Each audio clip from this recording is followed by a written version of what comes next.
Good morning, caffeine fiends, and welcome to another coffee bean review for www.getbeaned.com. I'm the Mean Bean Machine, and today we're looking at Kiss the Hippo's George Street Blend coffee. Now, in one of my previous videos, I mentioned that I found a list of ideal coffees to order online from the BBC's Good Food blog. This was one of them, Kiss the Hippo. So I picked up their George Street Blend for £10.50 on kissthehippo.com. £10.50 is a hell of a lot of money for 250 grams. I have paid more in trendy parts of London, but you know, £10.50 plus delivery is a lot, in my personal opinion, for 250 grams. So that being said, this is direct trade. It is organic as well. They are big on their organic. It's Soil Association organic, so it's grown in the, you know, they do checks and balances. So yeah, fine, okay. It's kind of balancing out, but this has better be pretty good coffee for £10.50. As a first-time buyer, they don't offer a discount like a lot of people do if you sign up to their mailing list. But what you can do is sign up to their mailing list and get this nice little red hippo pin badge. So is that worth it? Who knows, but I was lured in. So this is a blend from Colombia and Nicaragua. So it comes with a little bit of blurb about the acidity. So it's low acidity, 2 out of 5 they reckon, and a 4 out of 5 body. Tasting notes are caramel, berries and chocolate. What I do like about this, it also tells you the brew ratios for espresso. For those who aren't necessarily too au fait with kind of their brew ratios or whatever else, or kind of fairly new to at-home brewing. So it's got its brew ratios at the bottom, and you know how long it should be taking to come out of your espresso machine. So it comes with this little bit of blurred, certified organic by the Soil Association. The George Street Blend is our go-to house coffee. So they have a cafe in Richmond, which has just reopened recently. I've not been, predominantly because I don't have the money to be hanging around Richmond too often. But if you are in the area, lucky old you. But yeah, get down to Kiss the Hippo and try them out, because you know we've got to support hospitality at these trying times. Anyway, so it's their house blend. Strong enough to shine through milk. Now that's something I'm interested in, obviously, because I drink the oat lattes. So what that would suggest also is that it's going to be quite a strong espresso shot on its own, which will be interesting. Carefully roasted to highlight the coffee's robust natural flavours, whilst pushing the coffee to have deep sweetness. So sweet, not too acidic. Okay. Creates a syrupy body. This version of their mainstay was created by blending 2 Latin American coffees. Well, I've covered that. Colombia and Nicaragua.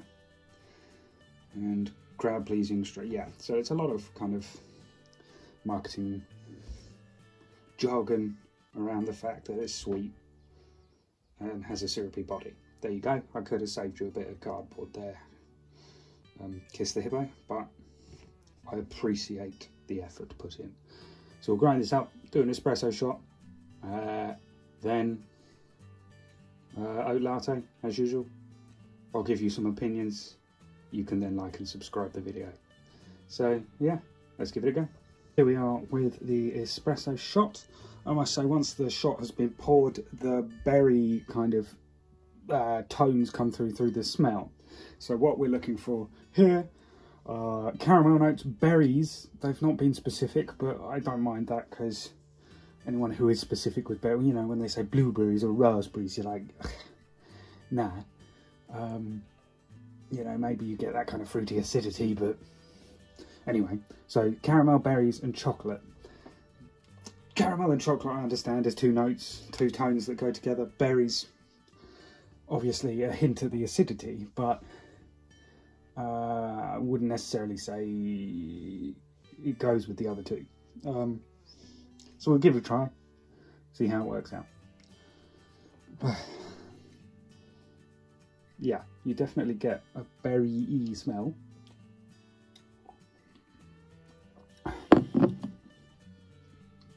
I tell you what, not as strong as I was expecting after it says it's strong enough to kind of power through milk.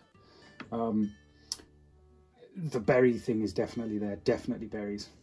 And kind of chocolatey undertones, I'll give them that. I don't 100% understand the caramel. There is a syrupy kind of mouth feel to it. It does coat the tongue in that sort of sense. So weirdly enough, it's one of those kind of few coffees that I would probably go, oh yeah, those tasting notes are there. You know, I understand those three kind of flashpoints as they were. Caramel, I'd probably say more syrupy, but yes, it coats the tongue. It you know, sticks around a little bit. Berries, 100% there. There's that kind of fruity acidity. It smells quite fruity. It tastes quite fruity. Chocolate, not you know, horrendously strong, but there's a viable undertone of like, oh yeah, there's a bit of richness there that I can see. As an espresso shot, there's quite a bit of darkness, a bit of body to it. So if you were an espresso drinker, I would have that as an espresso, but I'd have the one. You know, I wouldn't be drinking that throughout the day. And I know you don't, particularly if you are an espresso drinker, but one would do me for the day, because there's a lot of richness and a lot of, you know, there's a lot there that I don't necessarily think would go well with kind of repeat visits throughout the day. We'll give it a try with the oat milk and see what we think. We're back with the oat latte. I say that, not a great pour, very poor head. That being said, you know, nice colouring all the way through. We're going to see if we can still get those kind of three notes through: caramel, berries, chocolate. If anyone is comes to the fore a bit more, initially I will say the kind of berry tone should be kind of toned down and the caramel chocolate should become more evident. We will see. Give this a sip and I'll tell you what I think.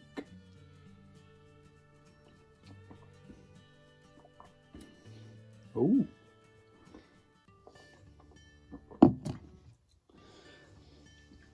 Well, yes, my initial thoughts are sort of correct. The berries just kind of gone. They're there if it's black coffee, and they're not with the kind of oat milk. The chocolatey tones and the caramel tones, I sort of understand still. Weirdly enough, there's almost a kind of maltiness to it. Don't get me wrong, for those of you who are drinking your Horlicks or, you know, the malt drinks, don't buy this coffee thinking, oh, that's going to be malty. But I'm just trying to think of something that evokes the sense I'm getting. There's much more of a, there's much less sweetness and more of that kind of umami tone. So it's interesting in terms of the kind of the drastic change that's happened there, but it's still a very pleasant coffee, but it's just completely changed in tone with the milk, which is expected, but that drastically is kind of bizarre. Not in a bad way, but